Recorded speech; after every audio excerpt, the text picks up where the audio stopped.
Is drinking raw milk actually good for you? Absolutely.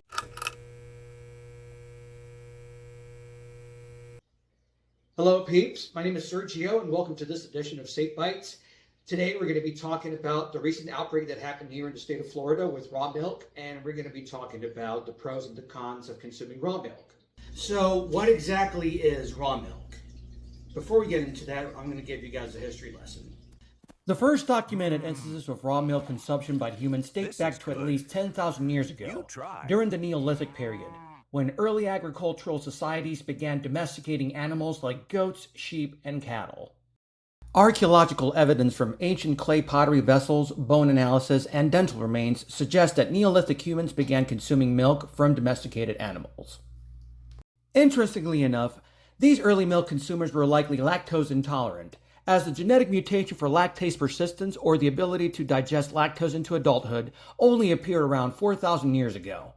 This suggests that early humans may have consumed smaller amounts of milk and also consumed fermented milk into cheese or yogurt to reduce lactose content.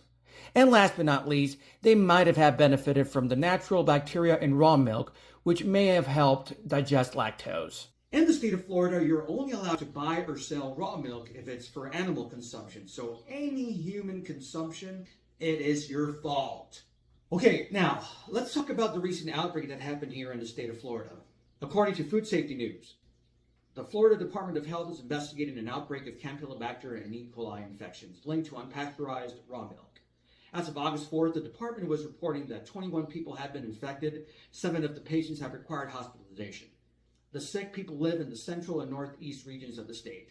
The health department has not named the dairy that produced the raw milk. But, however, through the Florida Department of Health website, we do have a name. Due to the continued recent severe cases of Campylobacter and Shigella producing E. coli staph infections linked to Coli Farms Dairy, located in New Smyrna Beach, Volusia County, the Florida Department of Health is providing information to assist Floridians in making informed decisions about their health. Sanitation practices in this farm are of concern due to the number of cases. There have been 21 cases since January 24, 2025, including 6 children under the age of 10, and 7 hospitalizations linked to the consumption of raw milk from this farm. Severe complications have been reported in at least 2 cases. The Florida Department of Health will continue working with Coli Farms Dairy to ensure that the effective sanitation practices are implemented consistently across every batch.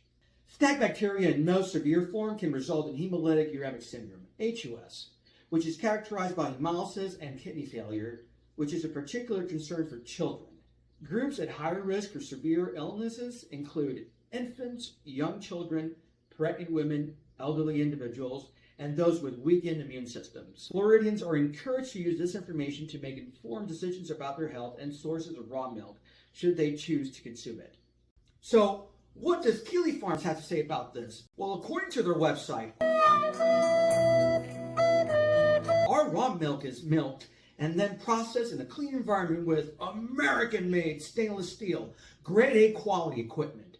We test every batch of milk in our tank before bottling with state-of-the-art equipment that gives us instant analysis.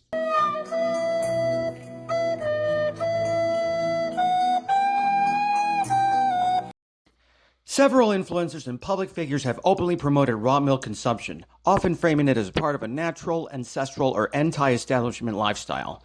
Popular names such as Hannah Neeleman, Courtney Luna, RFK Jr., and Dr. Paul Saladino often appeal to audiences seeking natural alternatives to industrial food systems. However, their claims are frequently challenged by food scientists and public health experts who warn of serious risks, especially in light of recent concerns like the spread of H5N1 bird flu and just recently the raw milk outbreak in Florida. Particularly enough, most public health professionals say that consuming raw milk is dangerous for human consumption and not to give children or the elderly raw milk, because their immune systems are compromised. But there's one very interesting character that defies public health consensus by the name of Dr. Joseph Ladapo. The very same Dr. Ladapo that contradicted and defied CDC guidelines for people infected with the measles virus during the 2024 outbreak. Yes, the very same Dr. Ladapo, the Surgeon General of the state of Florida, is telling you Floridians have the freedom to make informed health choices. I support the decision to consume raw milk when sought for potential health benefits and protective factors. Be aware of your source and know the risks. This very same guy who swore on a Hippocratic oath to protect your human health is telling you it's okay to consume raw milk because consuming raw milk is an act of freedom. Yes, the very same Dr. Ladapo that spread misinformation during the COVID-19 pandemic. Let's keep in mind that Dr. Ladapo's background is internal medicine, not epidemiology. But who am I to judge? Let's discuss 4 commonly claimed benefits of drinking raw milk according to popular social media outlets. Benefit number 1. Raw milk contains lactase and digestive enzymes, which makes it a more digestible food. Benefit number 2. Raw milk contains probiotics, which are good for your gut and are destroyed by pasteurization. Benefit number 3. Raw milk is higher in nutrients such as vitamin A and vitamin D, which pasteurization diminishes.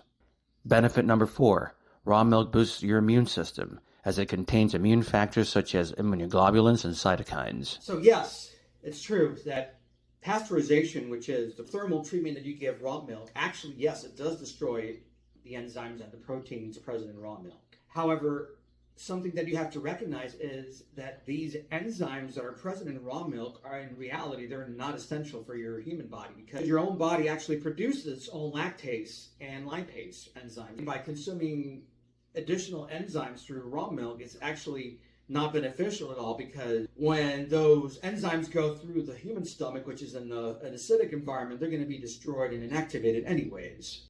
For claim number 2, yes, raw milk does contain the good bacteria such as lactobacillus and enterococcus and streptococcus, which are lactic acid bacteria, which help you regulate your human gut flora and also provide you immune support. But keep one thing in mind is when you consume raw milk, you're consuming the good guys, but also you're consuming the bad guys, which we shall explain later in the video. Listeria monocytogenes is one of the most concerning pathogens found in raw milk, and its presence poses serious public health risks, especially for vulnerable populations.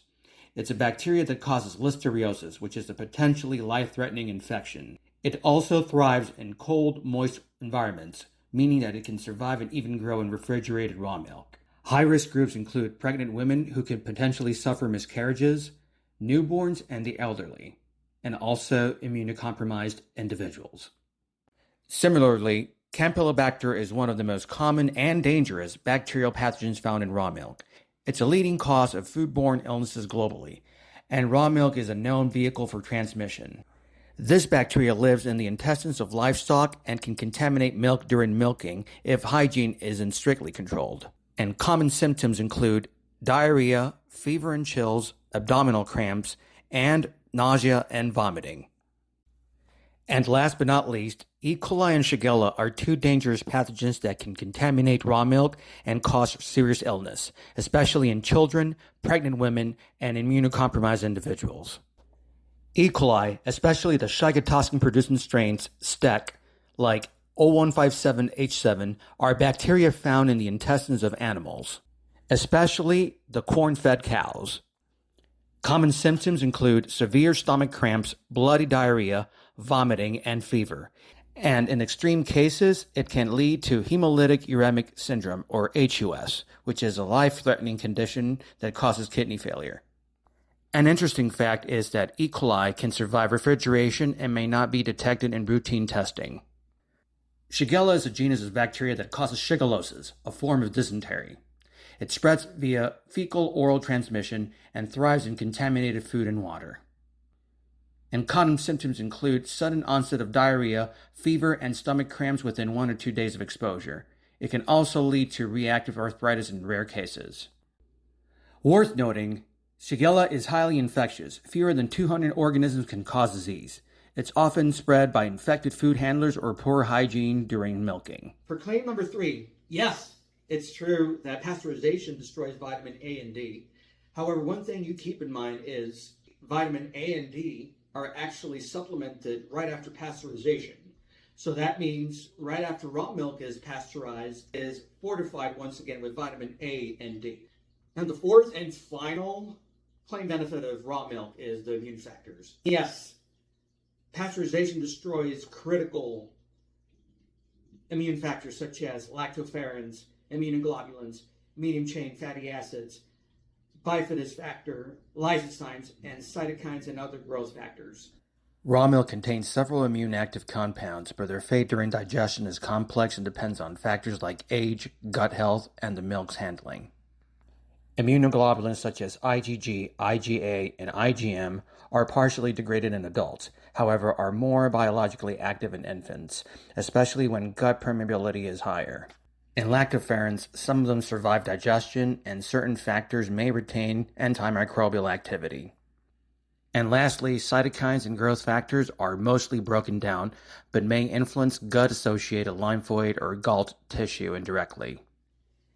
And to dig deeper of the immunity benefits of consuming raw milk, we're going to be discussing the innate response of the human body. When we consume raw milk, which contains exogenous proteins called antigens, and what happens is when we introduce those proteins in our organism, our own immune system flags them, recognizes them, and then stimulates an immune response or a cascade of immune responses, which allows our own immune system to create short-term immunity and long-term immunity.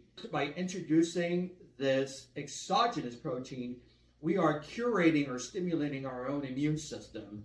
And for long-term, we're creating immunoglobulins or Igs by the B cells, which are the leadway to our adaptive immunity. And for the record, those same benefits that you can get from consuming raw milk as a child, you can actually obtain them through breast milk. So in case you're a lactating mother, you're actually providing immunity to your child through breast milk. So there is no benefit or necessity to consume raw milk as a child. And to recap this video, I am not here to make a political statement, and I'm not here to tell you that the conservatives or the liberals are to blame for this. The thing is, you have a lot of social media and you have a lot of influencers with no professional credentials or authority to tell you that consuming raw milk is good for you because the enzyme, the protein, or the nutrients that are actually destroyed by pasteurization. And the thing is, you have a lot of people pandering for unclaimed health benefits with no empirical evidence of the benefits whatsoever. They just tell you, like Jim Jones and the Kool-Aid, drink this stuff if you want to have a long and happy life. Make sure you make an educated selection of whatever you put into your body. And last but not least, I would definitely advise you to brush up on your food safety. Last but not least, if you're still on the raw milk bandwagon, before you chuck that jug, make sure you boil it for 30 minutes at 145 Fahrenheit. So that does it for today's episode of Safe Bites. If you have any questions or concerns or would like to address anything about this video, put it down in the comments and make sure you subscribe to our YouTube channel. Thank you guys for watching. Take care and stay safe.